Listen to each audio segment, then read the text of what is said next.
That's right. Back at it again. Full custom hot dog with those inconsistent uploads, baby. And we're doing a Blu-Ray review today. A movie I've been wanting to talk about for a bit, but I had a little more digging to do on this disc. It's a review of the Australian film, mate. 1993's Body Melt, directed by Philip Brophy, experimental electronic music artist Philip Brophy, who's been in that game for quite a long time. This is a wonderful release, of course, because it is from Vinegar Syndrome, the one and only. And they do not skimp on anything, as you may well know if you either A, listen to this channel, or B, are a customer of Vinegar Syndrome's. Everything they do is fantastic. Of course, this doesn't speak to the quality of the film itself as far as if a movie's good or not, but the releases themselves are done fantastic justice, above and beyond the Call of Duty, always. But that's the game, you know. So let's talk about the details of the disc first. This is a new scan and restoration in 2K from its 16mm original camera negative. You've got a few commentaries. You've got one with Philip Brophy, the writer-director, and then there's also a commentary with the sound designer and film score writer, Philip Brophy. That's right, he did the soundtrack as well as made the film itself. You've also got a bunch of featurettes, as always. One that's Philip Brophy and Rob Bishop, who's also a writer-producer of the film. A making-of with Daniel Scharf. A interview with actor Neil Foley. Another making of documentary, a behind the scenes featurette. Let's see, extensive behind the scenes stills and prop gallery, so standard stuff, some storyboards, original theatrical trailer, reversible cover artwork, standard Vinegar Syndrome presentation. Fantastic. A+ all the way. A great release for a film. But it's an interesting movie. If you haven't seen Body Melt, well, what is it about? There's a resident of a cul-de-sac in a sleepy little suburb-ish looking area are being sent to test experiments under like a body drug that just causes them to have and experience body melt. I know, very direct to the point. And it's interesting to note too that this movie got money from the Australian Film Council. I could swear Philip Brophy on one of the interviews mentioned that it was the second. But I don't think that's true because I looked it up and there's a bunch of other ones. But this did get funding after Romper Stomper, which is, I think, is kind of interesting because I thought Romper Stomper was pretty critically well received, and then you have this very oddball horror flick, and they kind of had to do some convincing that this movie was going to be very self-aware, and it does kind of play self-aware. Everything looks very clean. He does use the phrase time capsule a lot in the commentary, and it does hold up as that. Everything is very distinct and very much a period piece of the 90s, and it's very aware, and he kind of wanted to go for a high gloss commercial look, or not necessarily a high gloss, but a very commercial infomercial look, and I think at times he achieved it, other times not so much. Obviously the funnest part in a film called Body Melt is going to be the effects, and this nails the effects 100%. There's another interesting thing about this film too, is that it doesn't necessarily feel like a overarching story.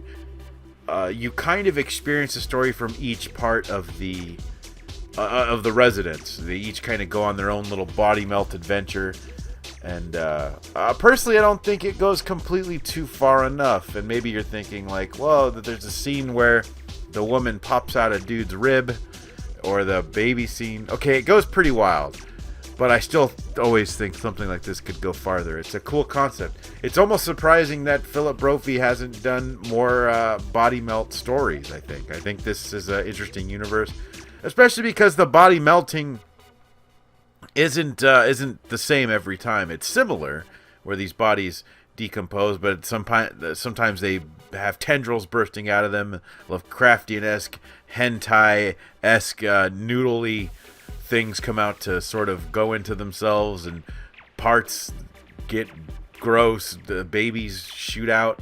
It sounds like gibberish, I know, but there's some really cool effects here. Obviously this excels at that. I don't care for the soundtrack.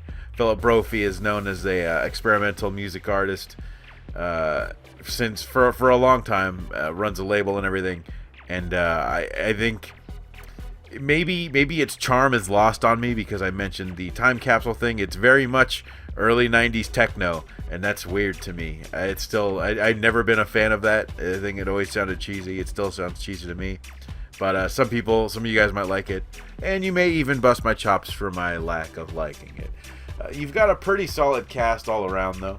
I always mention good cast. Nobody that I'm too familiar with. From what I read, a lot of these people are locals from Australian television, and they all do a pretty good job, and it looks like they actually had a lot of fun. Philip Brophy, though, seems like a really interesting cat. That's the director and writer if you're just tuning in right now for some reason. He's full of energy, rambunctious as hell, and the whole time I'm watching him talk about body melt with such exaggeration, as if they just filmed it 2 weeks ago, or not exaggeration, just excited. He was hyper. I wish I had an ounce of that energy. But it's a fun movie. I didn't love this, and I didn't hate it. I'd always wanted to see it though because I always thought the cover was really weird looking. It was like the one I saw was like a jelly skeleton, and it just said body melt, and it almost looked like a cheap direct-to-DVD film. It didn't look like it had any budget. Body Melt's budget, I think, was supposed to be around, I'm guessing, 1.5 million or something. But very surprised, like I said, that Philip Brophy hadn't really revisited cinema or this world. He directed one other movie before this called Salt, Saliva, Sperm, and Sweat, and that's kind of what helped him get Body Melt made. That was kind of a local cult classic or a midnight film, and then Body Melt came up next. And there's some interesting stuff I was reading. Let's see here.